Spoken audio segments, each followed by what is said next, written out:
back to the Integral Meta Podcast series, where we podcast podcasters, broadcast broadcasters, and generally reflect on people who are trying to bring forth higher, deeper, and more transformational material through internet media. I'm Wayman Pascal in Thunder Bay, Ontario, and today we're talking with Daniela, who's been working with Andrew Cohen to start up the Manifest Nirvana project, a kind of virtual ashram and online hub for integrative and evolutionary spirituality. Perfect. Why don't you tell us who you are and where you are? Yeah. So I'm Daniela Bomatter. I'm Swiss, actually, and I live in India right now. I just came back from Switzerland, but I was here last year already. Then I had to go because of COVID, and then I came back. I live here with Andrew Cohen and his wife. And before that, I was a businesswoman. I actually have a real business background. I was a CEO in companies in Switzerland, at the end in a governmental position in the Swiss Federal Office of Energy in Switzerland, where we had money to give to renewable energy projects and this kind of thing. So that was fun. Nice. And then 4 years ago, I decided to give up all of this and follow my spiritual calling. And here we are. Exciting. Yeah. So where did the idea for this Manifest Nirvana project come from? This idea came from the depths of a meditation. Actually, it was actually coming up in a meditation like 2 years ago. And I stood up from the meditation and I talked with people, with friends, and I said, I think we want to create a virtual ashram, a virtual monastery, a virtual place where people can follow their deep spiritual calling and do deep spiritual work. It was always from the beginning, the idea was to do something different that was really connected to a deep spirituality and also totally connected to integral, to like an integral spiritual ashram online, virtual. That was kind of what popped up. But then it took about 12 months till we actually started to realize it. Then we started the fundraising. We had to get some money because this web page building is not for free normally. So we had to find some money, and we did. And then we created it in a very short time. And well, it we seems launched it in very May. appropriate now with, so many people around the world trapped at home. Yeah. It was funny. We actually launched it in May, in the middle of the first lockdown. We were here in lockdown in India. Everybody was everywhere in lockdown. And we had started to work on it before anybody knew about COVID. So it was kind of lucky in the difficult situation that it is anyway. But for us, it created an opportunity to continue the work that we are doing. And why do you call it Manifest Nirvana? Yeah, that's a good question. Manifest Nirvana has a double meaning, actually, the way we are presenting it. And it's a place, like we want it to be a place. We always felt it has to be a home, a place where you go, where you feel at home, where you can live together with other like-minded people. But Manifest Nirvana is also about manifesting Nirvana in the world. So it also wants to express that we are not only standing for transcendence, but we also are standing for manifesting our spiritual lives in real life. Like I find it very important to make this a point that we actually hold the two, the absolute and the relative, or the manifest and the unmanifest, or the transcendent and the manifest, as two. Yeah, actually not as two, but as one, as a non-dual one. You know what I mean? Like it's, as it always is with this non-duality thing, it's hard to describe. But what I find interesting in that sense is when I listen to a lot of today's integral scene, so many people seem to have given up on transcendence and transcendent spirituality. I don't know if you agree with that, but I perceive the scene as very heady to a certain extent, and sometimes even actively pushing against the depths of spirit, the depths of and height of transcendence.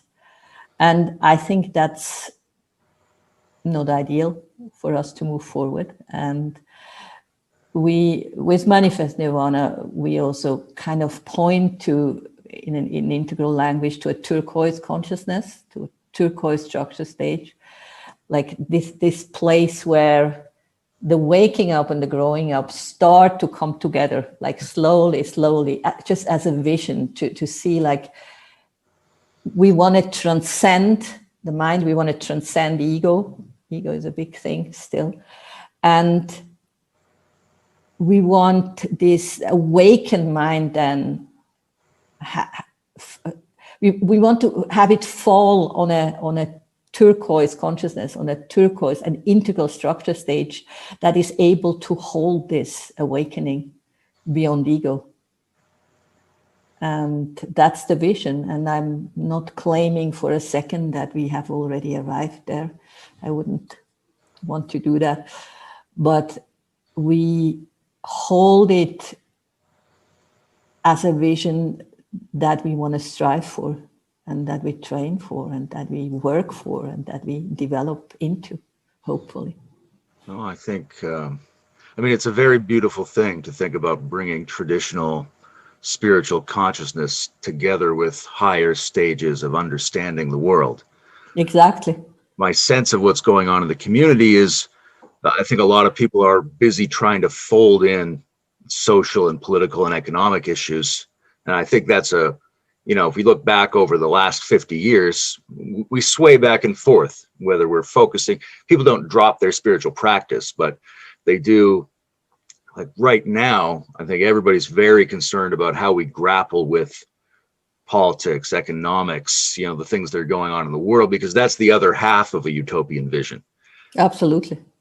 I totally agree. And the thing is, I wonder if, or I have a leaning towards the left-hand quadrants to begin to actually manifest this higher structure stages and a different way of acting in the world. And when you, for example, when you look into the whole Game B movement or meta-modern movement, I feel like these guys have great ideas and they lean heavily towards the right-hand quadrants. That's my perception.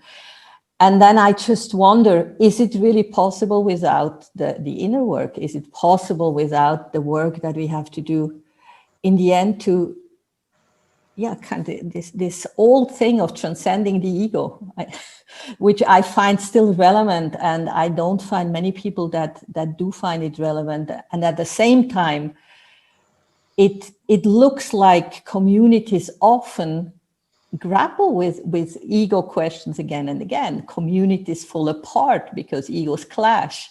It's very difficult to find people where you can meet in that space between, in that transcendent space, and then actually start to work together from our authentic selves, like from that place that is not always just self-oriented and always looking first in what I get out of it and only then out into the world. And it's, in a way, it's an ancient concept. And in another way, I still feel strongly this is what needs to happen first. I think the notion of the quadrants is very important because we need all those pieces, but we also need people who lean more heavily into each of those as the starting point, because there's a really good argument that you can't make any real social change unless you yourself are coming from a more authentic place. Yeah. There's a great argument that you can't change society unless people are relating to each other more intensely, more deeply, more spiritually. There's another really good argument, which is none of that will ever get off the ground unless our basic social systems change somehow. Exactly. Right? And these are all good arguments. So we need to be working in all these zones, and we need people who feel very deeply about each zone. to try to get it started in that zone. So I appreciate, it's easy to think somebody's imbalanced a little bit, but I think that imbalance is necessary collectively for us to get things done. Yeah, I totally agree. And I think we all have our leanings into one or the other direction, and that's fine. That's totally fine, and that's good. And what I would wish for is that we can actually inspire each other, and that we can come together in this with these different leanings and actually start to work together and see what we can generate together and co-create. And in Manifest Nirvana, one of our main practice is what we call intersubjective non-duality or intersubjective dialogue, which is a practice that Andrew Cohen has developed with his old community, like over the last 20, 25 years. And there is a lot of we space work out there. I'm aware of that, and I find that so important. And what we do is a we space work or an intersubjective non-duality work that asks us to come together in our authentic selves. Like it's like this movement beyond ego into our authentic selves. And then there is a pull of your authentic self and my authentic self towards each other. Like there is this beautiful pull in a group of people where you feel like, wow, now something else is taking over. Something else is actually helping this co-creative process. And that's a practice that can be learned, that can be taught, that can be practiced between people.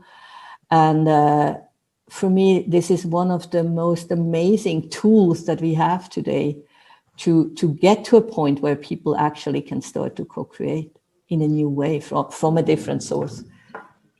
The emphasis on intersubjectivity has been one of the beautiful things about Andrew's work over the years. Yeah. And I'm curious, when you come together in that process and have some sort of shared shift,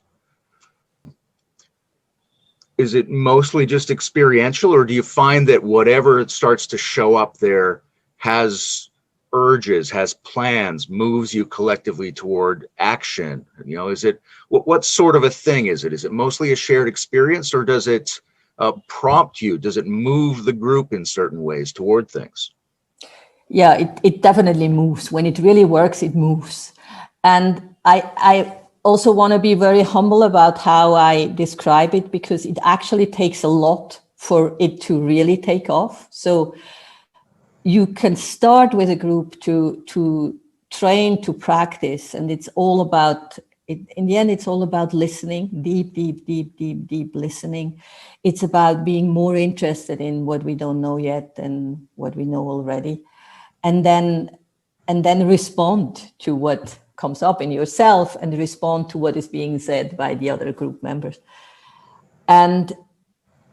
But then at one point, there is an active shift that can happen and does happen in a group, where you feel like, we sometimes call it a new being is emerging between the people that goes far beyond the individual consciousness and is an experience of a shared consciousness, but shared not like it's part you and part me, but it's the same consciousness floating through everybody. And the beauty of it is, and that's that's a thing that many people don't deeply understand.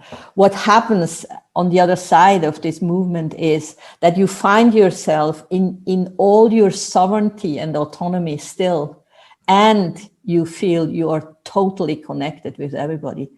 It's this beauty of autonomy and communion, or sovereignty and coherence, that arises at the same time in the middle of a group and takes the group with it.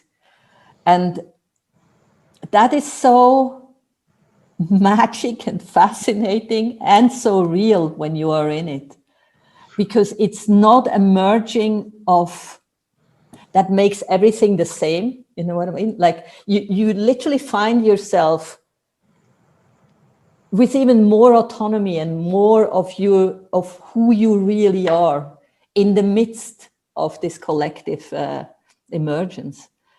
And then, I mean, the sky is the limit. Then the whole group feels like taken away and up and into creativity, co-creativity together. So I'm imagining that when people come to the website and become friends or residents, that they can participate in processes like this. Have you noticed a difference when people do it online versus in person? Or is it roughly the same? That's a difficult question. As you know, you do a lot of virtual work too. I would say the depth that can be experienced is totally comparable. And I wish we could come together in person again with some people. It's both. It's really both and.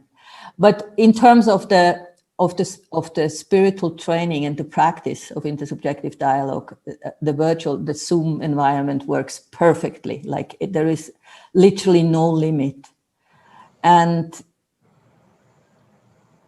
yes, we do train it mainly in the residence program. The holonic work is part of the residence program because it takes a little bit of, let me rephrase that. It takes a lot of commitment. It actually takes a commitment to want to do this work and work on yourself and work with other people. So for us, the residence program is the program where we bring together the people that really want to be on this path of evolutionary enlightenment and learn all these techniques.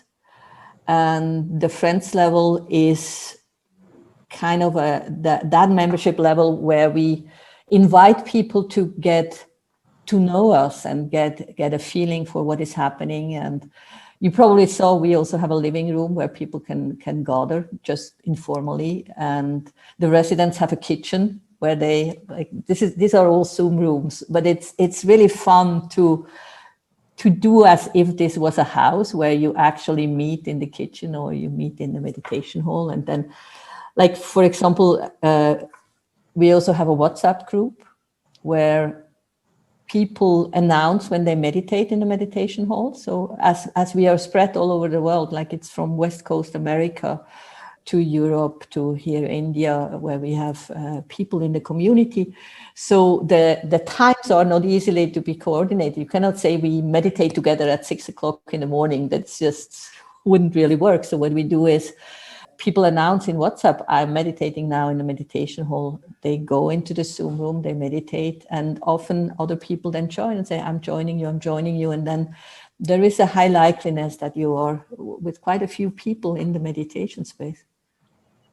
And we keep the meditation space silent always. That's another thing. Even so, it's just a Zoom room where we honor it as a silent space, except when we do guided meditation and somebody guides. And then sometimes you come out of the meditation hall and then you send another WhatsApp text and say, anybody wants to have coffee in the kitchen or in the living room? And then you meet in the kitchen or the living room. So it's a space that is alive as a virtual space can be.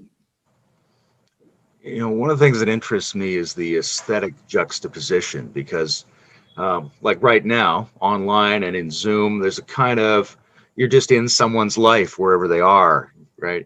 It's a bit ragged, it's a bit amateurish. The internet's very much like that in a lot of ways. On the other hand, this website is very sleek, very professional. It looks like a Zen monastery on a space station. Exactly.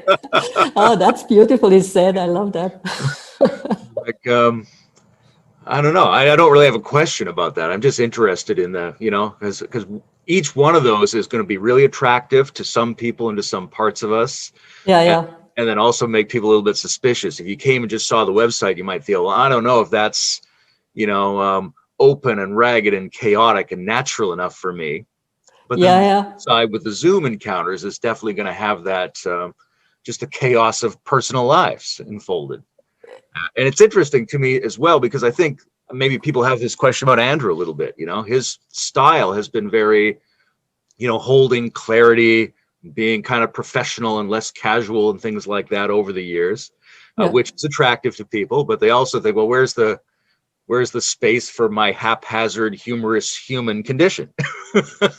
Yeah. Yeah, that's a good question. And it's kind of a twofold question. So on one hand, I'm an IT person originally. I have a strong IT background. So I sometimes would wish that we would have the money to actually create a real virtual reality, because you could go much farther than just be in a Zoom call inside of the monastery. Yeah, you could create virtual reality as the gamers have. I mean, sometimes I dream of kind of creating the same space, but then with real virtual avatars where you then you are full in game mode. So that's kind of one idea that is very much in the back of my mind. It's not front and center, but that's kind of, and then you could have different scenarios. You could actually enter a Zen monastery, or you could enter, I don't know, a dome or whatever you would feel appropriate. And you could also wear your own avatar. And yeah, regarding Andrew, I mean, people come and check him out, and they either connect or they don't. And that's as good as it gets. I mean, and when you come and check him out and see how he teaches and how he is so excellent in guiding people and seeing where people are stuck, and when you allow yourself to listen and actually want to know where I am stuck, and then listen and kind of look and takes his teaching seriously, which I find one of the most powerful teachings I ever. Yeah, for me it's just the best, because it works and it develops people, and it creates so much freedom in people who really want to engage with it. But you have to connect to it. You do or you don't. It's kind of, Andrew is who he is. What's the difference, or is there a difference between entering into communion or receiving transmission from your teacher on the one hand, and entering into these intersubjective non-duality experiences with peers and friends and other students and things like that? Is it a very similar process, or is there a distinction? There is definitely a distinction, and we consciously want to build something that we internally right now, but we will put it out soon, called Triple Gem Integral. You're aware what Triple Gem is, yeah? What is meant by Triple Gem? The Buddha, the Dharma, and the Sangha. And because when Andrew's community crashed 7 years ago, Andrew did a lot of introspection, and we had hours and hours and days of discussion with the Sangha that is still around him. And very early in this process, it got clear that we want to bring that he wants to bring, and we all want to bring, the guru principle into integral. We don't feel good about all this guru bashing and everybody saying gurus are dead and the guru is now inside of me. I personally still strongly believe there is nothing better than having a guru, a spiritual teacher that can transmit, that has this strong transmission and has this sense for helping his students to develop and to move. So we consciously choose to hold up the flame of the guru principle, but without all the mythic stuff that is normally around it. And like it's literally what we try to do is bring the guru principle together with the Sangha principle and the Dharma principle up into integral. And therefore, we position ourselves with this vision of a turquoise enlightened culture. And we do belief in hierarchy, in spiritual hierarchy, and what is a guru is nothing else than hierarchy in a spiritual way. A guru has more spiritual attainment than we normal people normally have. And that then trickles down in the whole Sangha. So when you ask me, is there a difference meeting with Andrew in the teaching hall and meeting in the intersubjective? Yeah, sure, there is a difference. And we value this difference a lot. But then also in the intersubjective dialogue, we value hierarchies, like the hierarchy of depths, I would say, if that makes sense. Like, because hierarchy of depth is a catalyzer for development. And if we, like green tends to do, make everything flat, we take away our opportunities for growth. That's my strong belief and my experience, and I'm not prepared to give up on that. No, nor should you. I mean, without a deeply felt and intuitive trust that it's possible to have more being, then what would anyone's spiritual practice really mean? And if it's possible Exactly. to have more being, then different people have different amounts of being, and they can help each other enter into relationships. And to me, one of the most interesting things is it's by relating to being that we seem to be more. When you say being, are you referring to both the being and the becoming, or when you refer to being, are you referring to the being we experience in meditation? I think deliberately not trying to distinguish them very much. Being has several. I was trying to speak very generally because a lot of people conceive their own practice differently. I'm always very curious about the difference between generalized universal beingness and something like that that's very particular to the individual, the beingness that flowers in the ongoing evolution of an authentic self, right? Because one of them seems to never change, and the other one seems to demand an entire life of effort. But their flavor is very similar. Yeah, that's beautifully put. So, I mean, what we try to achieve, we consciously make the distinction between being in peace, like in meditation, like the traditional enlightenment of just letting go into the peace and silence of the ground of being, as a grounding practice, as an important part of our practice, as important as the intersubjective work. But then on the becoming side, when we refer to the authentic self, that's also a state of being, but this state of being is animated by the life forces of the cosmos. It's animated by eros. It's animated by spirit, by the evolutionary impulse that has created this world. So when we speak about activating the authentic self, we think of a state, of an active, creative state that falls ideally on a beautifully individuated positive ego.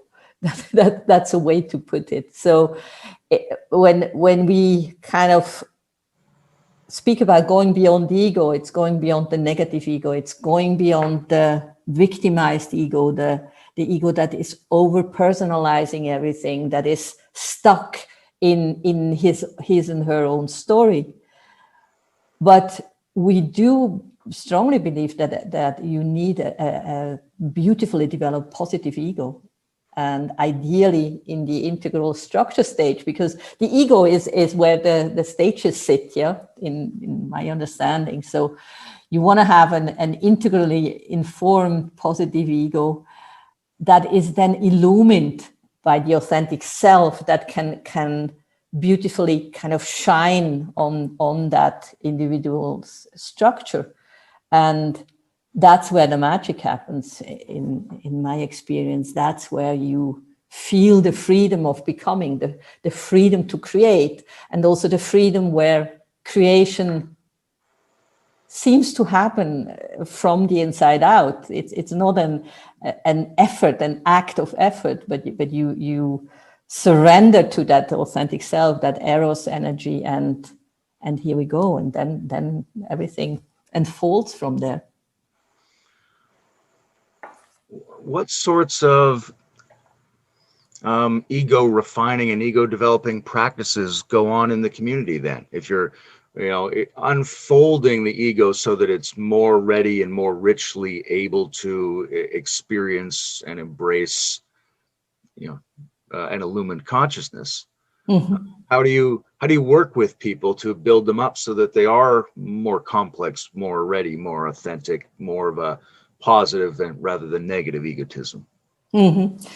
Yeah, I mean the first thing is always this cultivating the desire to want to be free more than anything else, like this inner desire to actually free yourself from the prison that the negative ego often is.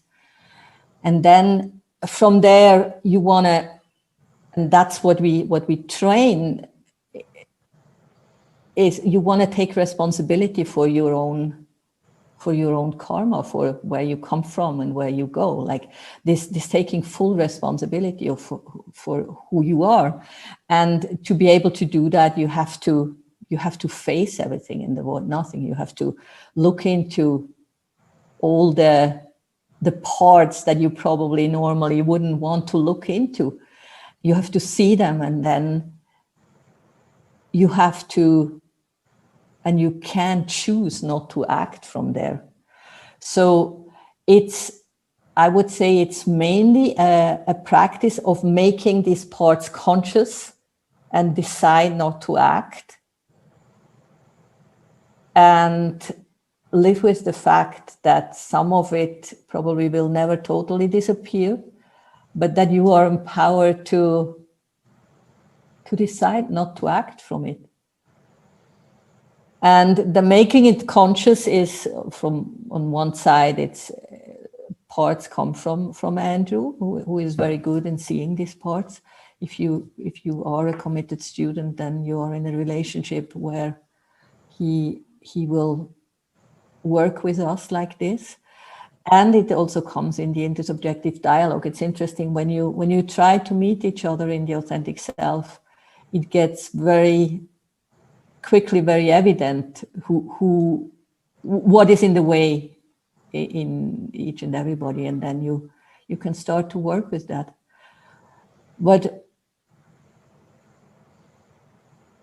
we try to do that not too rigidly, like really hold the humanity of everybody also in a beautiful embrace, and not policing, not becoming too rigid in these processes, because that's just not, it just doesn't work. We want to honor each other's humanity and each other's imperfection. And that's also something that is probably a little bit different than it was in earlier times with Andrew, that he is much clearer about the imperfection of everybody, of himself, of us, and embraces that with an even bigger heart than he probably did before. The story of Andrew's teaching is an interesting one, and because it has this sort of disruption or earthquake goes on a few years ago, right? And hopefully richness and insight into the human condition is deepened by reflection on whatever went down. I'm curious about you. What did you take away from that shift? What did you see more of, or was there anything you thought you needed to fold in between your sort of older take on what the situation and community was and where it is now? Like, did anything change for you? Yeah, I mean, for me, everything changed, but probably in a different way than your question is pointing to, because in my biography, I was with Andrew, and I was a student of Andrew's before everything folded, but not a close one. And now I'm his closest student. So you can imagine that is a big shift in itself. And before that, I was a student, one of the students that still were having a job in the world, like didn't live in the community that he had in the US. We had a community in Germany where I was strongly connected, but I had my job, and spirituality was, I was very serious about the spiritual growth, but it was not yet front and center. It was not yet my whole life. And that changed then in the last years when I started to help Andrew with the rebuild of everything. And I do a lot of organizational work for him. And I do a lot of philosophical work with him. So for me, everything has changed. I jumped into the deep end in the end. And I'm very happy that I did. Do you think the intersubjective non-duality, new emergent holons, collective sentiences of various kinds, because the community was unleashing interesting forces. Yeah. Do you think that they, used the event that the community went through as a kind of transformation, as an upgrade? Was it to some degree orchestrated by the kinds of consciousness and energies that were being released by the community? I would love to think that this is what happened. I'm not sure. What I am sure is that the breakthroughs that Andrew was working for, and I mean, I don't know if you know the story. The main breakthrough in his community was in 2001, where a significant group of men who had been in a meditation retreat for 2 or 3 months had this huge sustained breakthrough into this intersubjective. And I have no doubt that this has carved grooves in consciousness. I do believe that we develop consciousness, that we consciously develop consciousness with everything that happens. And I have no doubt that breakthrough has carved something. I also know from our history and how we do intersubjective non-duality work that it seems to be more accessible today. It's still work. It's still not like you still have to lead in. You have to have good facilitators. You have to have people that know what they are doing. But then it's more accessible than it was like 10 years ago when we try to have the successes again and again. And so, yeah, I do think that something has been catalyzed. And I know that some former students of Andrew's are still continuing with the dialogue work. And that's beautiful. That's wonderful. I personally think this is one of the highest potentials that we have for this new culture or whatever needs to happen in the world. It needs to be connected to this coming together in an intersubjective space that is connected to the creative force of the cosmos, like in a real way. I think the Manifest Nirvana maybe described itself as a home for sovereign souls and radical spirits and integral pioneers, something like that. Now that sounds very open, very multifarious. All kinds of new emergences in spirit could be going on. On the other hand, there's a clear sense that this is very closely connected with Andrew's teaching and that community. So when people come in and they're interested in the website, the virtual ashram, how much of it is really open-ended and how much of it is much more specifically about a particular community with a particular vibe? Yeah, to be very honest, it is strongly connected to Evolutionary Enlightenment. It is strongly connected to what we do with Andrew. And still, I'm totally behind what we are saying that it is for sovereign soul and radical spirits and integral pioneers, because in the end, I see what we are doing, because I do think that the teaching of Evolutionary Enlightenment develops sovereign souls, that it helps you to be your best you in the end. And at the same time, it is a serious, committed spiritual path. And that's what we also, we don't want to hide that. We are trying to create something that is a virtual ashram, a virtual monastery, an integral monastery, and we want to attract people that are looking for a serious spiritual path. So it's a difficult question that you are asking me, because I do believe that we can integrate a lot of different people, and we want to attract a lot of different people. And in the end, it is a specific spiritual path that you have to be interested in so that it works for you. It's as simple as that. Some spiritual paths don't work for everybody. So, yeah. I really like that answer. Thank you. Thank you. What else am I curious about?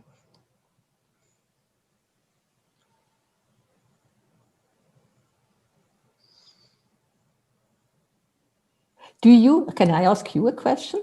By all means, yes. Can we turn this around? Okay. I would be very curious what you think about the triple gem or the whole guru question or the spiritual transmission question. Is this something that you feel is still important moving forward, or is? I do. I mean, in the integral stage has several sub-series, and one of the series I did was interviews about spiritual transmission, talking to teachers like Samuel Bonder on the one hand, but also talking to a lot of long-term students or people with different ideas about how the process works. I think it's obviously the Sangha and the Dharma are important. I think everybody supports exactly. The teacher provokes a lot of different things for different people. And some of that provocation is totally justified because human relations are much more complicated than we sometimes think they are. Yep. On the other hand, a lot of that suspicion is just a reactivity, feeling that they don't want to acknowledge that anybody has any capacities of worth in a basic way. They're very happy to acknowledge it in a common relative way. You know, this person might be better at playing the piano than me, but when it comes to who you are spiritually, it's very anxious to think that someone else might have more of what you're looking for than you do at the moment. Exactly. But that's an intrinsic, organic part of the way human beings have done this forever. Mm-hmm. And I think it speaks to the fact that relationship is the central structure of our lives for most people. Mm-hmm. So there needs to be a representation of that and a deeper understanding of that in the community. Mm-hmm. And like a lot of people who've gone through it, who've been with teachers, they understand viscerally what that is. Mm-hmm. But we need to figure out more about the actual dynamics of how it takes place, and also what's required of teachers and of students in order to make this work more smoothly going forward as a planetary species. Mm-hmm. That's one of the things I'm really curious about. Like, in your experience, what have you observed over time that helps make the difference between somebody who, you know, has a good productive time in a teacher transmission relationship and people that don't? Yeah, I mean, in my own case, I have no doubt that I have benefited enormously from the relationship with Andrew. And I think that it's in a way very simple, because if you are serious in such a relationship and you actually surrender your spiritual development to the teacher, and I'm speaking about the spiritual aspect of your development. I'm not saying, and that's also not what Andrew wants nowadays. I'm not saying surrendering your whole life and have the teacher kind of tell you what to work and what to do and whom to marry, as we still see that here in India, that the Indians sometimes feel like, yeah, the guru should tell you everything. But I'm talking about surrendering your spiritual development to a spiritual teacher. that actually bowing down to the second phase of God, we could also call it like this act of surrender to spirit represented by a guru is incredibly powerful. And in that act and in that relationship, you get to see much more of the negative stuff that you have to let go of. I think it's as simple as that, because in my own experience, the negative ego that is always sitting somewhere is very good in telling you all the stories why this is not a good idea. But when you actually decide to do it, and it took me quite a while to actually do it, much longer than I thought it would, it's so precious, and it's the most powerful movement you can actually do. And the thing is, the moment when you start to talk about surrender, all the red flags go up and the red lamps start to blink, because it sounds like giving up your sovereignty, your who you are. But my own experience is, no, you actually give up all the bad stuff, and you allow yourself to fall into a space where you actually can grow from, where your full sovereignty and individuality can rise from. But it's on the other side of the surrender, and that's it's just an interesting observation. Because the ego wants it to be on this side of the surrender, say, no, I can do that myself. My experience is that it's actually on the other side of the surrender, where you can rise again and nothing is lost. Everything is still there, and the best parts of you never get lost.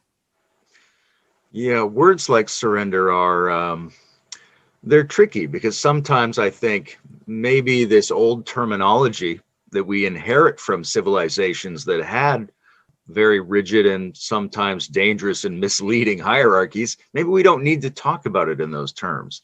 On the other hand, when we do talk about that feeling of anxiety and risk that people get around the concept of surrender, it might be good for them to feel that, right? It might be a good challenge. Yeah, no, that's true. I totally agree.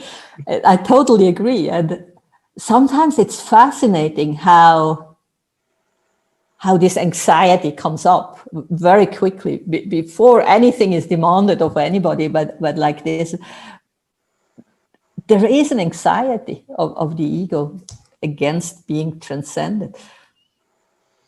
But I also agree that it would be good if we could find new language for what we are pointing to, because there is so much resistance against the word surrender or this traditional guru-disciple relationship. And I wish, and we are working on it, we find new language and new ways of presenting it.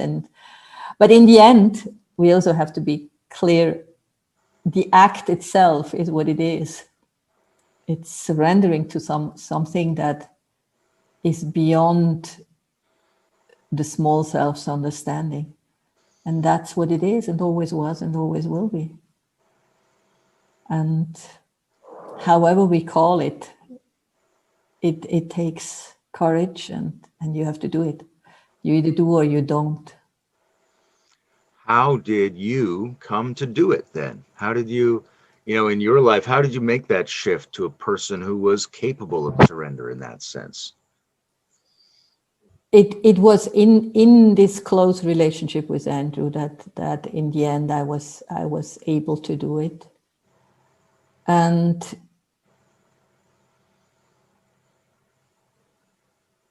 I often wonder what is it actually what makes some people capable of doing it and actually jumping or letting go and really and surrendering, and others not. And that's a question that I grapple with still, because I know quite a few people that are on a spiritual path, and they get always to this, like, to speak in images, to the cliff end where you would need to jump, and they know they would need to jump, and they just don't. And but they stick with the path, and they kind of feel like, yeah, I would like to, but they just can't do it. And I often wonder if there is a karmic aspect in this, or what is it actually that makes you capable to do it or not. Very complex in teachings that involve something like that, like a leap off a cliff. And when somebody doesn't leap, are we looking at a pathology, an obstacle, something that they need to transcend in themselves? Or are we looking at a different type of person who really should be going a different way? And it's different in each case. Yeah. Very complex evaluations to make. That's true. That's totally true.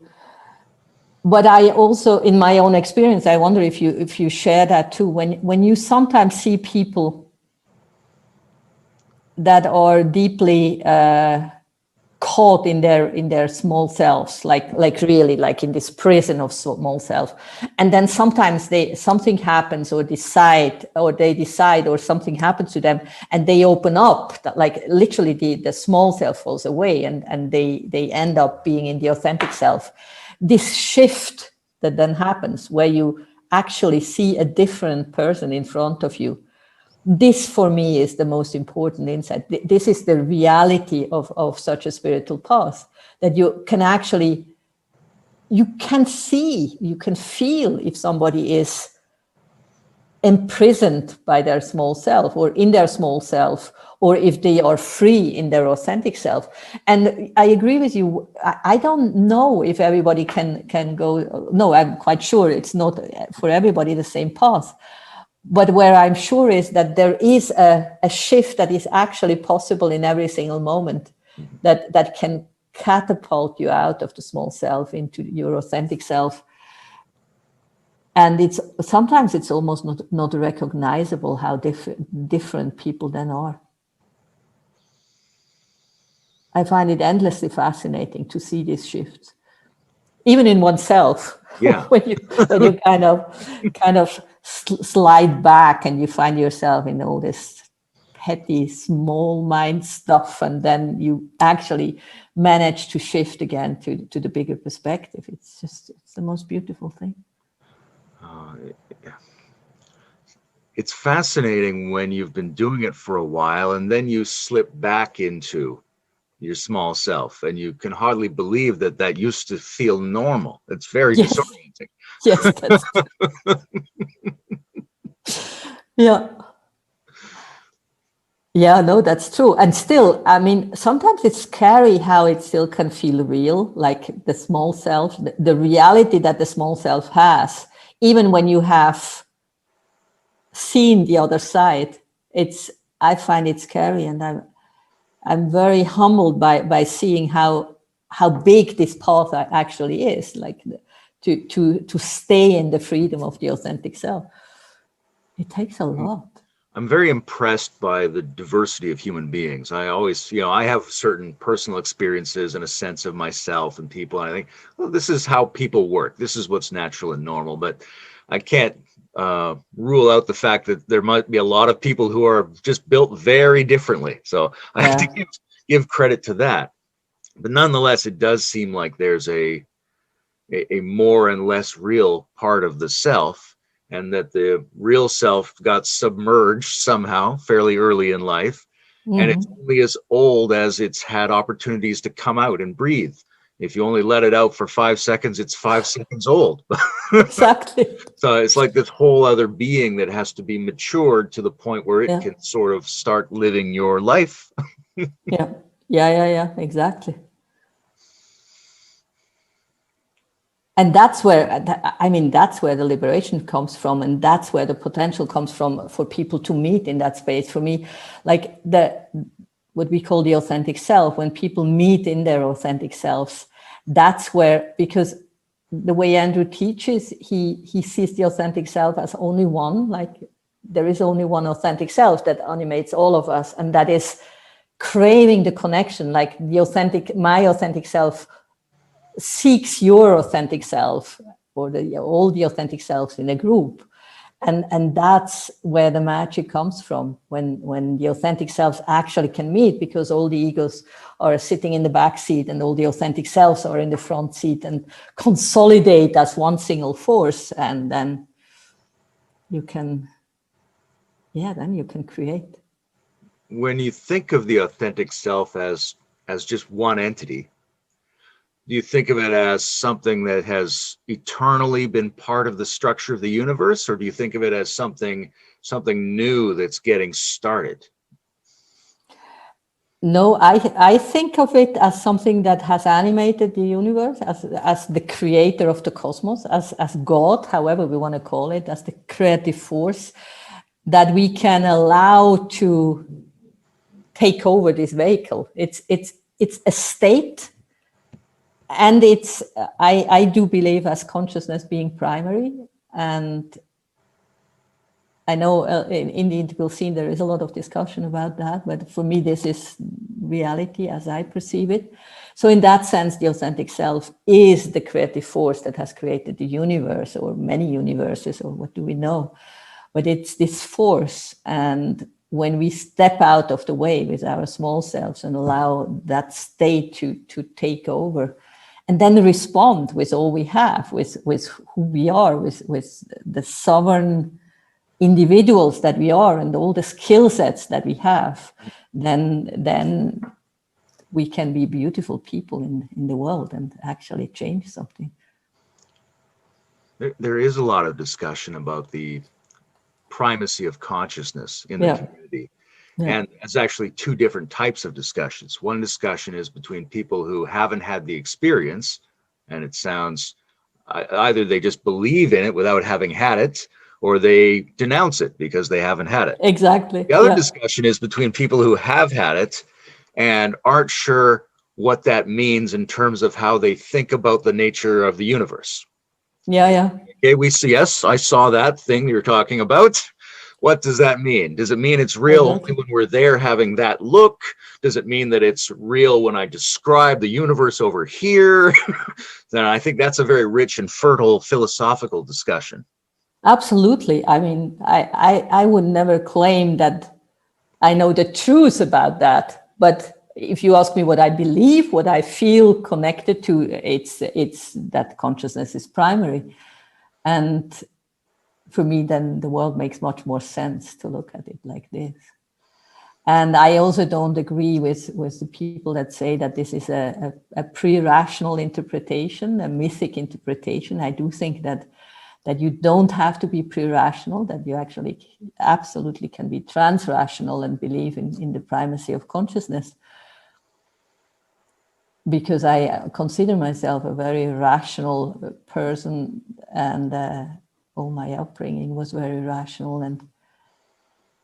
But to now go into a trans-rational space where everything is open again, where intuition, turquoise consciousness brings back intuition, brings back this deep connection to nature, to the oneness of everything, to the connection of everything, all the relationships. And that's just beautiful. And it is that for me is trans-rational and not pre. It's one of the reasons I think that discussion and dialogue, even the Zoom format, is really important, because when you just read things that people say, whether it's in their books or on Facebook or anything like that, you get a very skewed version of what they're trying to communicate. In my experience, I've talked to a lot of people who seem to be pre-rational, but when you actually speak with them, there's a whole rational structure operating there. Yeah. And then there's people who sound like they're completely dismissing all of it because they're emphasizing the rational structure. But when you speak with them, you go, oh, this person really does value the trans-rational. They just think it's important to talk like that in certain contexts. That's interesting. Yeah. No, that makes a lot of sense.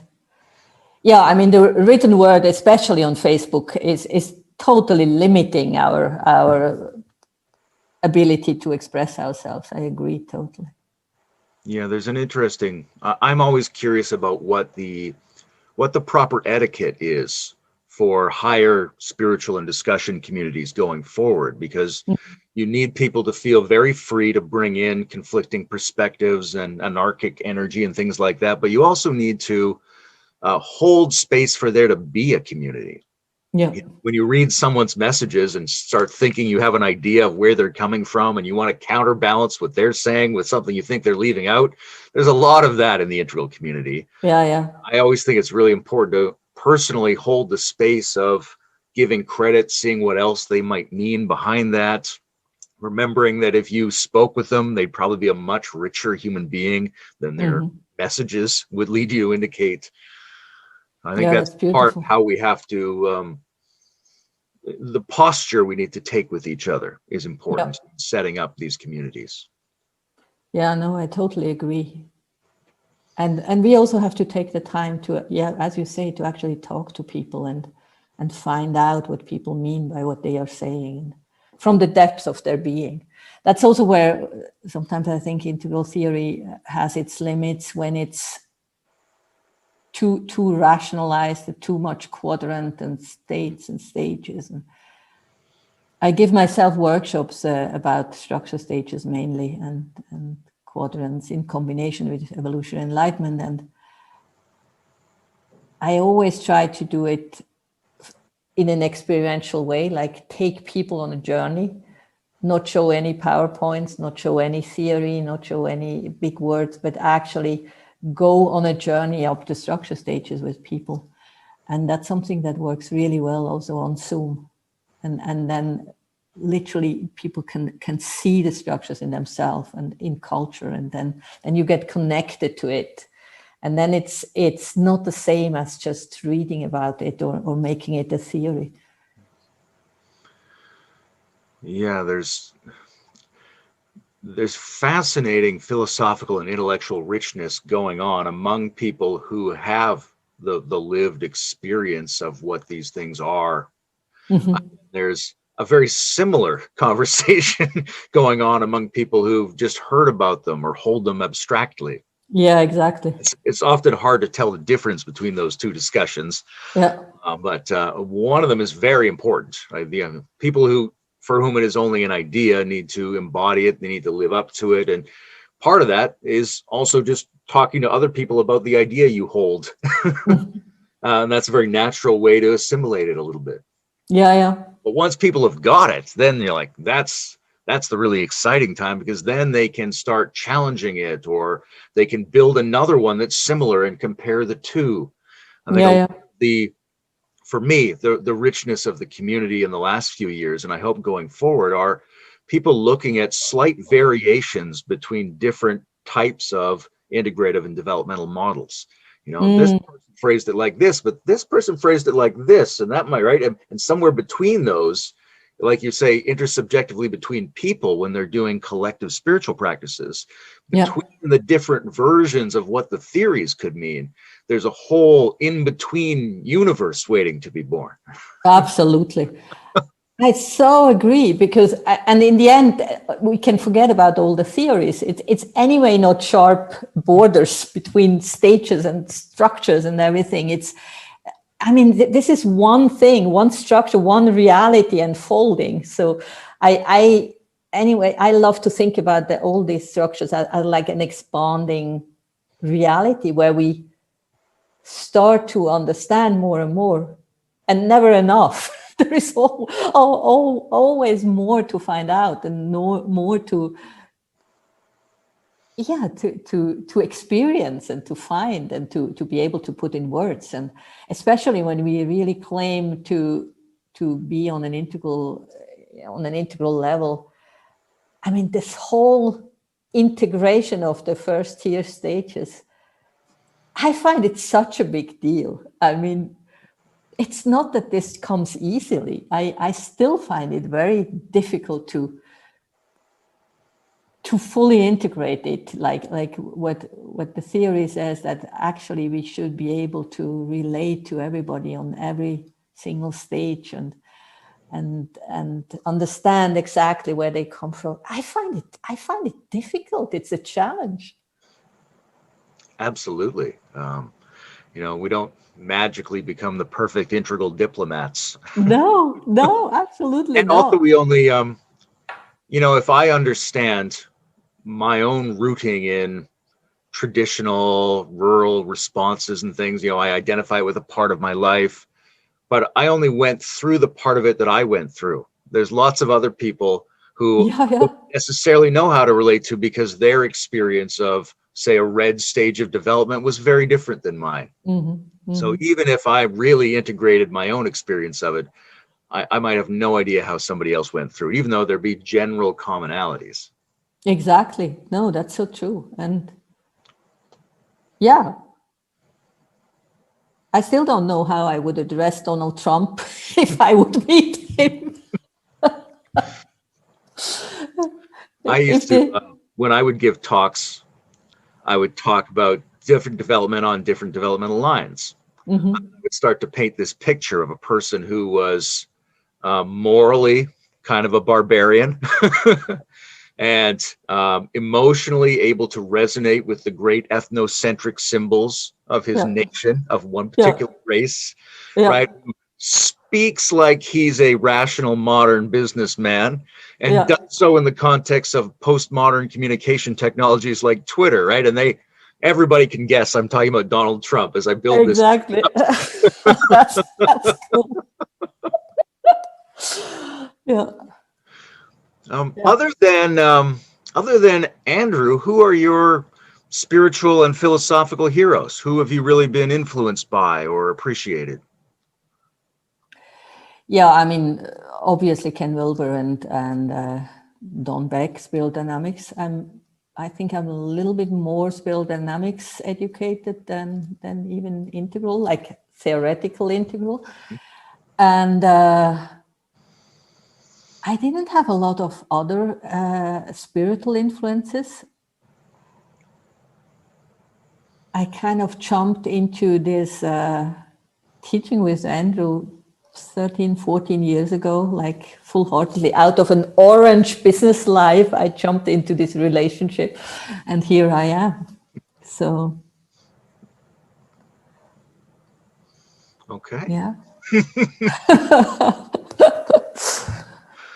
What, other than creating an entire virtual gaming universe for advanced thinking spiritual seekers, what what would you add to the website if you were going to take it to the next level? What do you think it still needs to be as rich a thing as you feel it could be? That's a good question. What I would love to have, for example, is a communication medium, like a chat medium that would replace WhatsApp that we use now, like where you could be as immediate in the communication between the Sangha, and that's not yet easily doable on the website, or we haven't found it yet. So that's something. So because for me it's all about creating more of the feel that you are literally living together in a house, like you would in a monastery or in an ashram. And actually what I'm much more thinking about is what more would we want to offer in the ashram in terms of events. So we want to do more dialogues, for example, between Andrew and other people, but also between me and other people. I want to do more workshops so that the diversity of what is happening in the ashram and the monastery is higher and also comes from different integral angles, so that we are not seen too biased just towards one thing. And I mean, your question was a good one. How much is this around Andrew and evolutionary enlightenment? And it is. And at the same time, we are serious about our integral aspiration, and we want to bring in a multitude of different, probably also practices or whatever feels right for people to be able to develop. Yeah, that must be a very interesting balance to try to creatively figure out going forward. Yeah. How do you make it be really diverse in a way that makes you bigger than just a community, but also stays true to the fact that you are that community? Exactly. How do you bring in people that are going to present a challenge and a difference, but not too much of a difference or too much of it. It has to work with what you've set up. So that's a very Exactly. interesting set of distinctions to try to make when finding people, finding practices. Yeah. No, you're totally right, because we also want to stand up for what we believe is a path that works. So, and we don't want to water it down. Yeah, it's very complex. And I'm sure we find our way, and we will find the right people that really want what we have to offer. I'm also too much a business and a marketing person to see that in the end, what you offer and what people want has to match. And when it does, you can be successful. There is no way in attracting everybody and being able to offer everything for everybody. That wouldn't be a good approach. There's been a discussion in the community for years about the style of marketing and advertising. Some people are very, like the way you guys have this website set up, very sleek, very professional looking. And there's been a lot of integral aesthetics like that, a lot of book covers, and they're shiny and futuristic and spiritual and clean. And then there's a backside to that, which is a lot of people go, that's a real turnoff. That's the old-fashioned style of marketing. You know, that's just fancy, normal capitalism. I'm looking for something that's really hip, really different, really gritty, really, you know. So there's this internal argument about how the aesthetics should be in the marketing, and who are we reaching out to? Are we reaching out to people like ourselves that we already have a high degree of trust in, or are we putting ourselves in front of the general public? What do they need to see? So it's real interesting to negotiate that, you know, what are the optics going to be in the marketing? Yeah, no, you're totally right. And it's not only the optics. I think, I mean, with the optics, we have a clear strategy that we want to be seen as beautiful. Like we value the optics highly. What we try to not do is go with really cheap marketing like this. You get a discount of 80% when you do it right now, and all this stuff that is also going on. We consciously chose to not go that route. But we also have to make a living. I mean, we all, one way or the other, we are still in an economic system where you have to get money in to pay your rent, and you have to live from something. So I find it a difficult question that you ask. It's I haven't figured it out yet what a new way really looks like, so that it still works. So I give you an example that is probably interesting. We have this bi-weekly Sunday teachings that where you don't have to be a member, you can just sign up.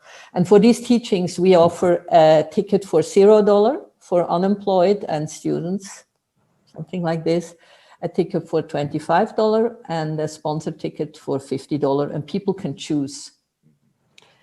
So what is your guess how many people choose the $0 ticket? How many % of the people would choose the $0 when you have this choice that says 0 is for unemployed and students?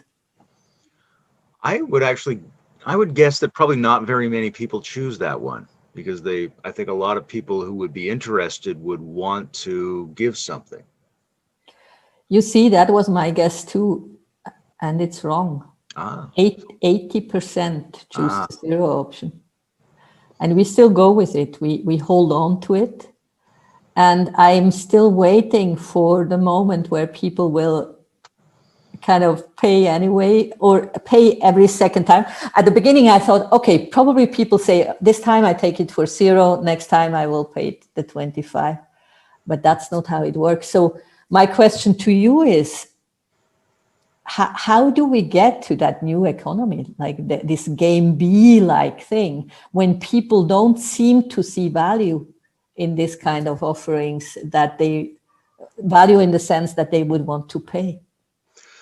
Yeah, it's a very tricky question of how to set up a social system where spirituality and developmental maturation is socially privileged in a way. Yeah. Right? It looks like maybe the Tibetans did it okay for a while, right? Temples and gold. So obviously the society was valuing it. But it's Yeah, very hard to do it that way outside of a medieval model. yeah, There's always going to be some people who are willing to pay for the things they're interested in. But yeah. how big a chunk is that? It's uncertain. The alternative, in a way, would be to set up things that generate money that aren't related to our values and use that to provide the things we value more or less for free. Hmm. Might be how we end up having to do it in a digital world where so many things are almost free all the time. Yeah, yeah. But that's all within the current economic model. If you really wanted a game B change, if you really set up a meta-modern society, it's not clear what an economy looks like on the other side of capitalism and socialism. Like what's Exactly. rather than just having a nicer version of the economy we have, what's a real difference? And that, I think, depends on, we end up meaning something different by money. We get the numbers from something else. But that's a huge and very difficult thing to think about. It totally is, and it also needs a development in the sense that people need to develop a sense for value in a way, no? Like, because whatever you come up with, as long as people put their benefit in front of anybody else's benefit, it's not game B yet. Yeah, for me, game B it's about a non-rivalrous interaction between people, and for that you need to develop a sense for, I get this from you and I give you that. This interchange of value in whatever way. It doesn't have to be money, but it's, in the end, it's always an interchange of value that needs a good sense for what value is. I think that it's possible computer games and computer worlds provide an indication of what that could be like, because when you play a game, you do get symbolic numbers that go up, Yeah. right? You got 10 gems or whatever it is. Yeah. It's complete fantasy, but then so is our money. Mm-hmm. So what you do in the gaming world is you get rewards in terms of credits of some kind for activities that you want to perform, because they put you in a flow state, which is also to some degree a developmental state. So it's possible we could set up systems that give people the equivalent of money in exchange for activities that are developmental or state change activities. But that's a ways down the road. Yeah, that's an interesting thought. Yeah, we'll find out, but I do think it will take some time still till these kind of new systems appear at the horizon. I think we'd also have to, we need a way of getting and organizing our information coherently a lot better in order to evaluate the value of things. Like if someone says, here's an interesting spiritual teaching, how do you know what impact that really has on people? Right? But if you have that information, you might evaluate it differently. Likewise, if you buy a very cheap hamburger or something like that, if you really knew the cost that it takes to make that hamburger for you, you might not value it the same way. I think if we had a system that could bring more sources of information together in a meaningful way, then we could start to practice exchanging relative to values that are more true for the whole system. Yeah, that's true. That's definitely the way to go.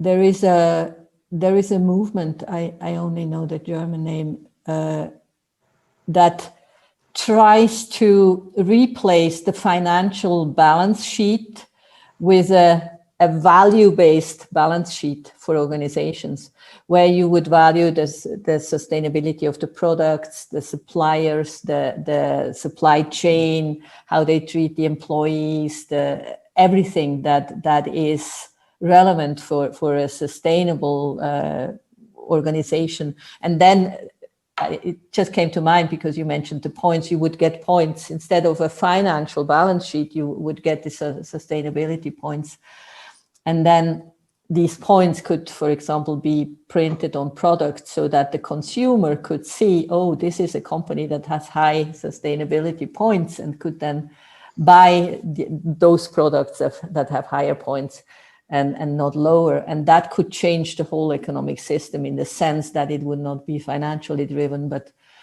value or sustainability driven. So like this kind of approaches, I think, have a future. Yeah, I think we probably need,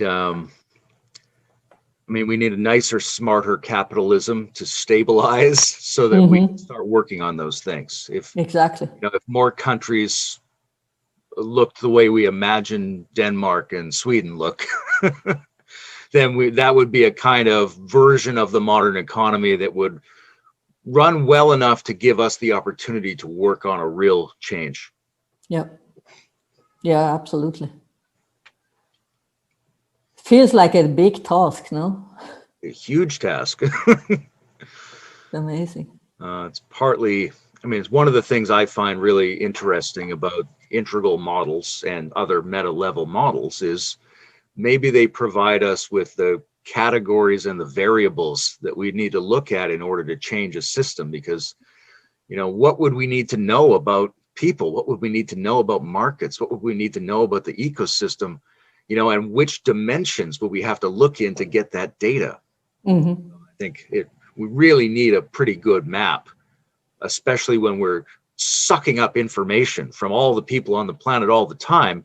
How do we organize that information in a way that makes sense and doesn't leave anything out? That's one of the really good things an integral model could do, is be the operating system for a multi-dimensional civilization somewhere down the road. Yeah, no, that's totally true.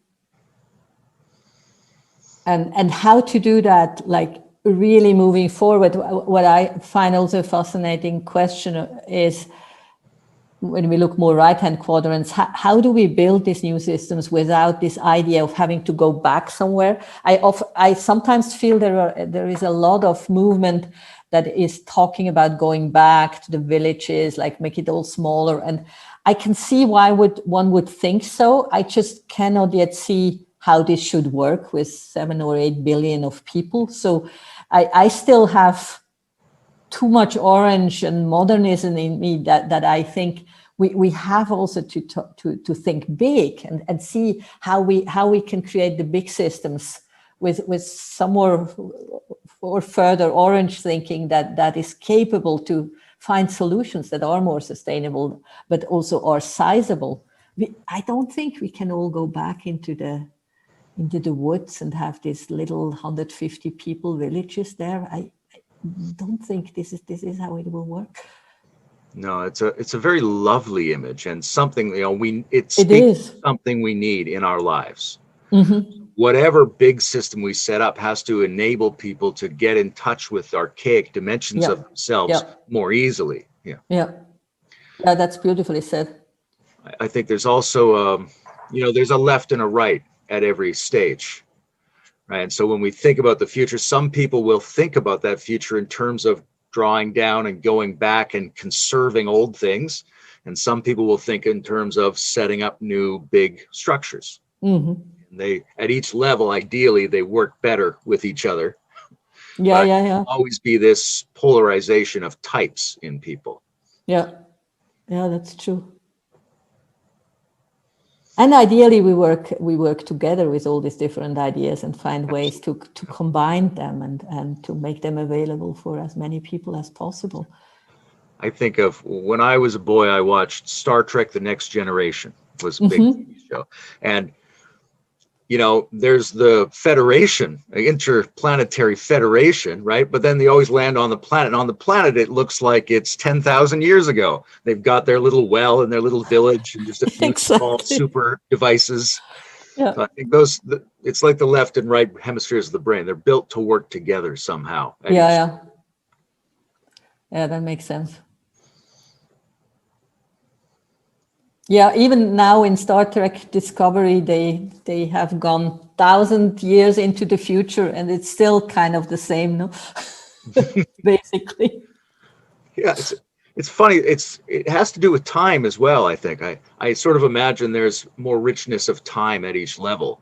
Mm-hmm. It's at the postmodern or then trans postmodern levels. There's this retro and the archaic revival, and we bring in a lot more things from the past than were available at previous levels. Yeah. We know more about ancient Egypt than they did 200 years ago. So there's more of the past as we go forward into the future. And the past and the future sort of weave together at each of the stages. So I think that whatever we emerge into will have a lot more classical and archaic elements than we do today. Yeah, I agree. And I mean, even looking at integral theory or spiral dynamics, turquoise is actually a replication of purple. So turquoise wants to re-embrace purple from that higher stage. And that's a question where I am still wondering how this looks like. What exactly is being integrated without going back, but actually moving forward? And how can this look like? Which parts do we bring forward? It's similar to the Exactly. question of how we keep the guru function alive at these higher levels, because that's an ancient function. Yeah. What do we leave behind and what do we take forward? It's the same with shamanism, and it's the same with local living. Like which parts do we leave behind and what do we have to take forward with us and deepen? Yeah, exactly. And I mean, that's beautiful questions. And I'm very curious how this will develop in the next years and decades. If not, this whole thing crumbles, no? This is also still possible. Yeah, we need to be ready for the impermanence of it. Yeah, we do. This is a very lovely conversation, I think. Yeah, very. Is there anything else you'd like to talk about before we finish up? No, I think we covered a lot of ground and it was delightful to talk to you. So thank you. Thank you very much.